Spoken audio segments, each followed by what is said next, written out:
The only way is through a definitive, non-negotiable tool, the trading journal. Think of it as your decision library. A scientist would never run an experiment without recording variables. Trading should be a scientific discipline, but most novice traders just record P&L, the pair, and the time. That's insufficient data.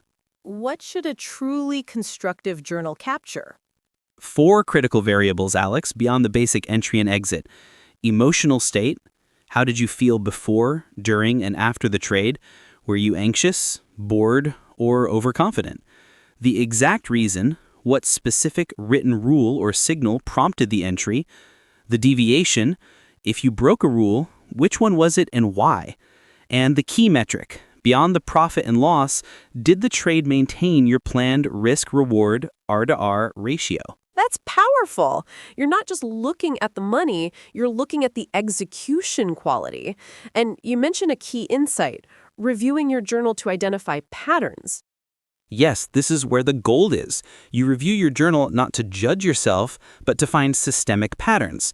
For example, if you realize that 70% of your rule-breaking errors occur specifically on Tuesday mornings or immediately after a heavy lunch, you haven't identified a flaw in the market, you've identified an inefficiency in your routine.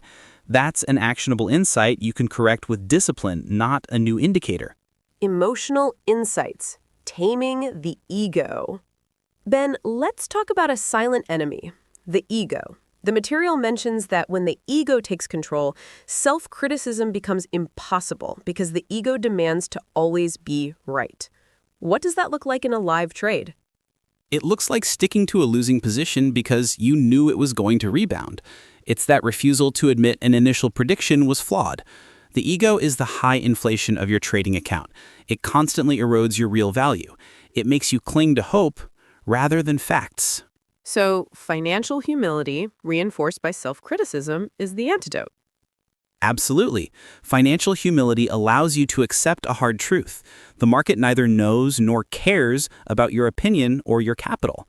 A professional trader isn't someone who never loses, it's someone who knows precisely why they lost and adjusts immediately.